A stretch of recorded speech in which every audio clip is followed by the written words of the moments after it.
All right, Shalom. First and foremost, I want to give all praises to YAHAWAH, BaHashem, YAHAWASHI, BaHashem Rakakwadash. Double honors to the elders and apostles of the great millstone, and peace and blessing to the elect of Israel.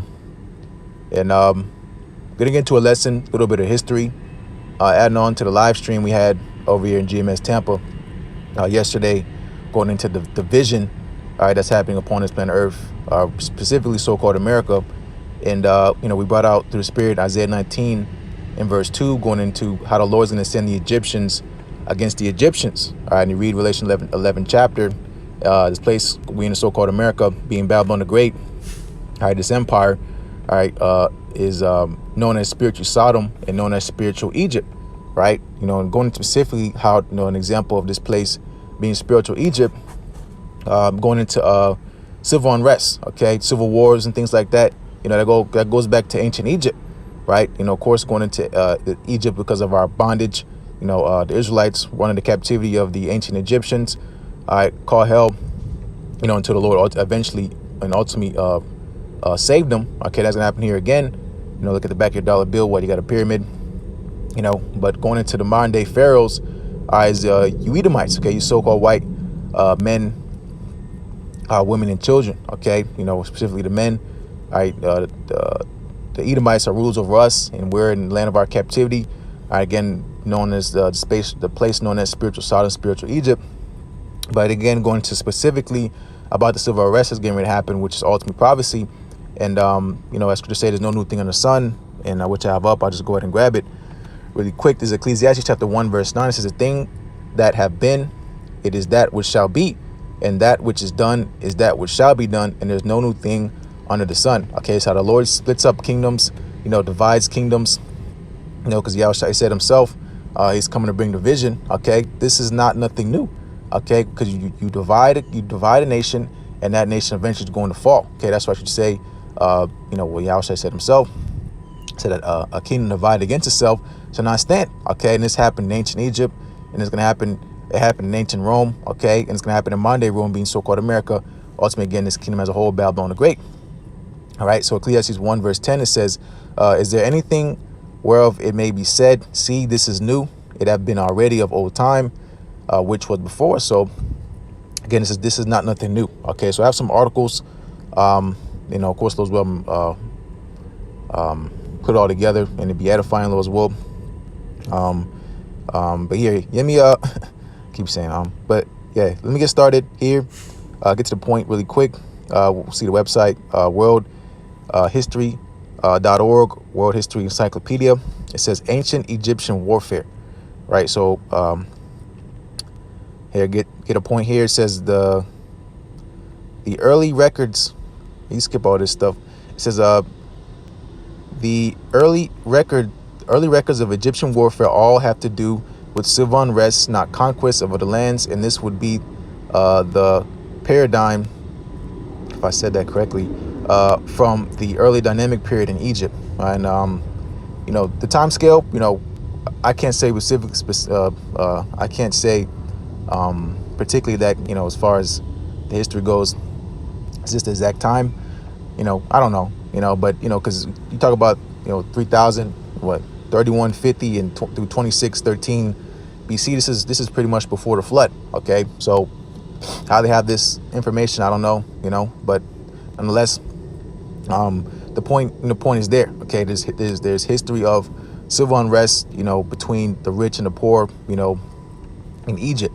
All right, it says until the time of the Middle Kingdom, 2040 through 1782. It says when the kings of the 12th dynasty maintained a standing army, which they led on military campaigns beyond their borders. Okay, that's what the devil does. He stretches himself outside of his borders. It says Habakkuk 2nd chapter, he can't keep at home. Okay, he enlarges desire as hell, right? But here it says it says the development of professional warfare. It says although modern day scholars disagree whether Narmer united Egypt through conquest, there is no doubt that a military force under a strong leader was necessary to hold the country together, right? It says throughout the early dynamic period in Egypt, there is evidence of unrest, perhaps even a division of the country at one point, and civil wars between factions fighting for the throne. Okay, so going into Again, there's no new thing under the sun. Okay, so let me get it real quick. It's Isaiah 19, the point verse 2 says, "And I will set the Egyptians against the Egyptians, and they shall fight everyone against his brother, and everyone against his neighbor, city against city, and kingdom against kingdom." So again, it's nothing new under the sun. So this is going to happen all over again. Okay, but here in this time, the technology of this world is far advanced in ancient Egypt. They had sticks and stones back then, arrows, swords, whatever. But now you have guns, you have bombs. Okay, you have GPS tracking technology, things like that. So it's going to be a lot more gruesome. Okay, and there's a lot more people upon the earth now than back then. So there's going to be a lot more death. All right, and this is what's going to happen here in so-called America, going to this division. Again, no new thing under the sun. Okay, you got up versus down, left versus right. Okay, and then going into America's history, so-called America's history, you had a civil war. Okay, you had the South against the North. Okay, you had the red versus the blue. All right, and that's going to happen all over again. Okay, and you niggas going to get caught in between that. Okay, just like back then. And you're going to be slaughtered. Okay, but that was the point here on this article. Going to governments and things like that. I have another one going into a little bit more specific about these civil wars. Here it says the title of this one is where is it? It says the first civil war. All right, and this is weaponsandwarfare.com. I'll get to the point if I can remember where it was. Nope.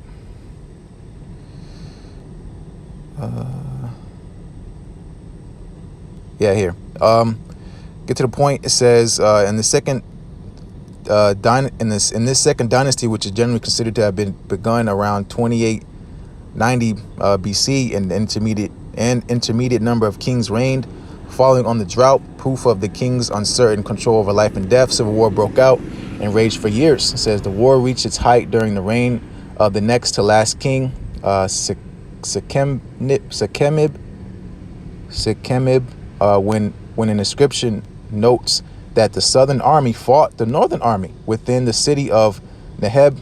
Neheb, the city of the vulture goddess, was the eastern half of Hierakonpolis, right?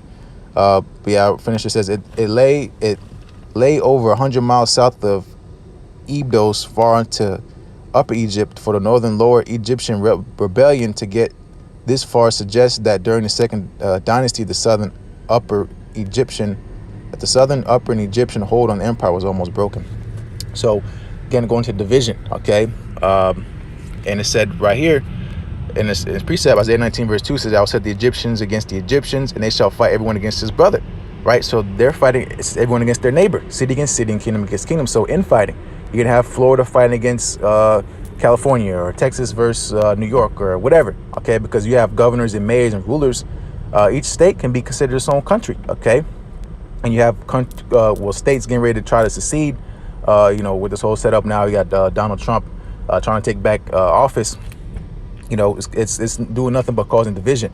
Okay, and that's just on the political level. Okay, you have a social level of division, you have a financial division. Okay, so this is what the Lord's setting up. Matter of fact, let me grab it. It'd be nice if I can spell. So this is Luke chapter 12 and verse 51. Is YAHAWASHI speaking. It says, "Suppose ye that I come to give peace." Matter of fact, I'll get it so you can see the red. Whoops. Well, I don't got a red letter Bible slot. Luke chapter 12 verse 51. It says, Suppose ye that I have come to send peace on earth. I tell you nay, but rather division. Okay, it says, "From henceforth there shall be 5 in one house divided, 3 against 2, and 2 against 3. Father shall be divided against the son shall be the son against the father, the mother against the daughter, and the daughter against the mother-in-law against her daughter-in-law, and the daughter-in-law against her mother-in-law." So the Lord's coming to bring that division. Okay, so again, it's coming, and it's going to be brought back in a great way. Okay, because there's going to be great destruction. Right, so I got one more article, just flying through this. Those will of course be edifying. So it says the old kingdom collapse. All right, this is Cordis.us. It says the first intermediate period. It says the end of the old kingdom around 21.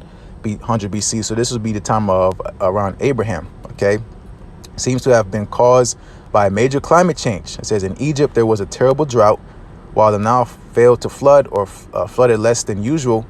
So there wasn't enough water to grow enough food. So the Lord brought a famine. Okay, so Lord, again, putting these outside pressures and creating the pressure within. Okay, because the Lord uses of course, forcing these rulers, says the king's heart is the hand of the Lord. So, a lot of these droughts are man-made. Okay. But when the Lord brings, locusts and, you got now ladybugs. Okay. What else the Lord will bring, that can bring about a drought, well, not a drought, a famine, you got weather, you got fires going on the West Coast. So the Lord can do that. Okay. But again, the Lord can make to where, because it's really the access. All right. To the food. Okay, because there's food everywhere, just the access to it is not always available. And then how much more when there's martial law and things like that, says man shall desire to go into the city, should not be able, because again, of course the Spirit of the Lord is working, right? But not to ramble too much, it says Egyptian government changes, says then food shortages led to rebellions among the nomarchs, the governors and rich people. They thought that the pharaohs weren't doing a good job. Technically, they were still called kings and not pharaohs, right? So, again, the rich versus the poor, okay? So there's rebellions, okay? Uproars of the people, okay? Saying there's a 9th chapter. Matter of fact, going into that sedition. And I'll probably wrap this up. It does have to be a long lesson, but I just thought it was interesting, going into, the depth of YAHAWASHI and SHAM, of how, these things are getting ready to play out upon earth, like he said, before they spring forth, I'll tell you of them. Okay, so let me get to the point. I think I got to start here. 2 Kings 15 verse 14 says, woe to the world and them that dwell therein, for the sword and their destruction draweth nigh. One people shall stand up to fight against another and swords in their hands. So, again, this is coming back. Okay, he's going to set this place on fire. Okay, that's what the Lord is going to do. All right. And it's going to be ultimately again with these thermonuclear missiles. Okay, it says verse 16, it says, there shall be sedition among men, and invading one another. They shall not regard their kings nor princes, and the course of the action shall stand in their power. So people are fed up. Okay, people don't want to take the jab juice. Okay, people want to take eventually people are not going to want to take that the MLB. There's going to be rebellions about that. But at the end of the day, if you're not with YAHAWASHI, the Lord's not with you, you're going to be destroyed. Okay. Because the unity is of the faith. Okay, there's not gonna be no unity out here because the Lord said division. Okay, it can and two walk amongst each other except they be agreed. Okay, people can't find no agreements. You guys don't even like the same teams and you live in the same city. Okay, you got people over here in Florida that are from Missouri or from New Hampshire. Okay, people that want to wear masks, people that don't want to wear masks. Okay, so that's what the Lord's bringing. Okay, but again, going into the elect, all right, we're one because we're one under YAHAWASHI. All right. Verse 17, a man shall desire going to a city and shall not be able. Because of their pride, the city shall be troubled, the house shall be destroyed, and men shall be afraid. Verse 19, a man shall have no pity upon his neighbor, but shall destroy the house with the sword and spoil their goods because of lack of bread and for great tribulation. So this is what happened. Okay. There was food shortages. We can go up, Google search food shortages in America, right? Food shortage, America. Go to news. Where we at? Cubans protest against food shortages and rising prices. Biden going into Cuba. Over there, Manasseh going off. Venezuela addressing food industry's labor shortage, right? Because nobody wants to be farmers. America's hunger crisis is far from over. So it says what water shortage is doing to some of America's best farmland. So there you go. All right. Pandemic-driven hunger is making the world more unequal. All right, so this is not going away. Okay, because this is what the Lord's doing. All right, to set this place ablaze. Okay, and eventually send these thermonuclear missiles. But that's pretty much the point. I wanted to get into the point of the division, which that's how we know the telltale sign this place is going to be destroyed. Because again, the kingdom divided against itself shall not stand. That's what happened to us. The northern kingdom, southern kingdom, we split up. Eventually, we got conquered. So guess what's going to happen to this place? It's going to get split up and conquered. Okay, when Yahushua returns and sets his mark here upon the earth and gives the kingdom unto his people. I go on first to the elect, and those will be part of that number. So with that, those will be edifying, as well as we give all praises to Yahawah, Ba'ashim Ba'ashim Rakak Wadash, double honor to the elders and apostles of the great millstone. Peace and blessings to the elect of Israel. Salam.